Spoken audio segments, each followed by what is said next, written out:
How can you improve your media literacy right here, right now? In this video, I'm going to provide some really quick tips and things for you to consider when you are about to watch that video or read that article. First things first, before you click or before you play, before you scroll and read whatever it is, whether it's someone's social media post or whether it's a news article, I want you to ask yourself this one thing: where do you stand on the issue? Where do you stand on the topic?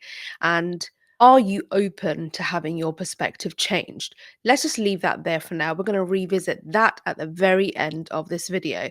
So, first things first, when you are clicking on that link, when you are watching something, I want you to ask, who is the publisher? Who's publishing this content? Is it the person, or is a person a representative of the publisher? Is it the spokesperson that you're listening to, the journalists whose words you are reading, or is it the publication? We are now in this era of vast information availability. And even when we have independent creators and commentators that we follow and support, we may not realize that they may be supported by, produced by, published by an entity that's not so obvious. So it's really important you ask, who is the publisher, especially when it's not so obvious. Next thing, I want you to ask, what is the view or the partiality here? What is the bias? Just, reflect on it when you are listening. Just remind yourself, whereabouts does this person sort of sit on the political spectrum, if you like? Which way do they lean? Why is it important to do this? That way you can at least understand, not necessarily dismiss what they're saying, but you can appreciate where they are coming from. What's a backdrop to their opinion? What informs their opinion? Now, you can't get into someone's head.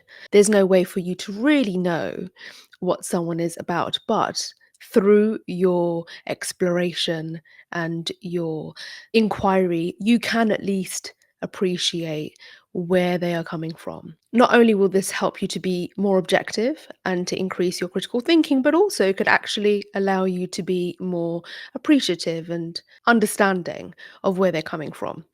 Perhaps it will also help you to be less judgmental. Is there a call to action? And is it implicit or explicit? Now, we can usually detect when somebody wants us to do something towards the end of that piece of content. Perhaps they want us to click something, register for something, and that's pretty explicit. But what's the implicit call to action? Everyone says stuff online, but it's usually with some kind of an objective, some kind of agenda. Now, you could argue that I have one as well. Absolutely. I want you to subscribe. I want you to follow. I want you to support. I want you to help me build my content platform. But I also have an objective to share my interest and passion in improving and increasing critical thinking, objectivity, and to encourage others to improve their media and political literacy. So, when you are tuning into someone's content, whether you're reading it or listening to it, just ask yourself, what is their objective? And do they want something from you? Another thing that you absolutely must ask now in this era of digital content is this AI generated? Do you think this person is real?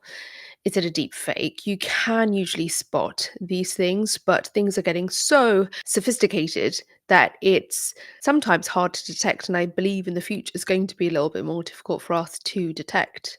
At some point, we will be listening to creators who are AI generated, and that will become the norm. So then we have to, again, apply all of these considerations when we are consuming content from an AI. Can you fact check this content? Can you verify it? Is it possible? There's so many different ways that you can fact check things by going online. You can go through your own methods of fact checking, whether it's informal, done through your chat groups, or if you scan all titles, all news outlets, or listen to different commentators, then usually you can go through a process of critical thinking and analysis. But always ask, is this first-hand information? Is it second-hand information? Is this person directly quoting, or are they paraphrasing? or is it just their opinion? Be sure to know to separate whether it's someone's opinion or whether it's fact. There is so much more to consider, but I just wanted to leave you with these considerations first. And let's come back to what I started with. And I said, when you are about to click, when you're about to scroll, can you just ask yourself, are you open to having your mind changed? Where do you sit on this issue? Now, towards the end of that video that you've just watched or that article that you've read, just allow yourself a few seconds to reflect on whether it's changed your mind in any way, and if so, how? Or whether it's made you even more confident in your opinion, and if so, why? I believe that if we can ask ourselves these questions a little bit more and reflect more, we can improve our media and political literacy so much more effectively than just arguing with others in a comment section or arguing with others around a dinner table. Now, those conversations are absolutely necessary, whether they are online or offline, but it's a conversation that we can have with ourselves, the reflection that we should have with ourselves that could really make all the difference.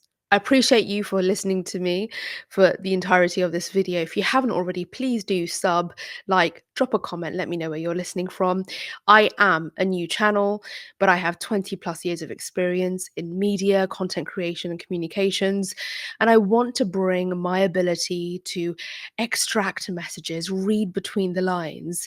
I want to bring those skills to this channel and create content and commentary that does that, sometimes in a serious way and other times in a humorous way. But again, remember, I'm human, I'm not AI. And so I will be imperfect, not so manicured, and I will perhaps drift into partial and grey areas. And that should be absolutely fine. And if not, I'll hear from you with some constructive pushback in the comments. And that's also absolutely fine and should be expected. Thanks again for listening, and I will see you in the next video.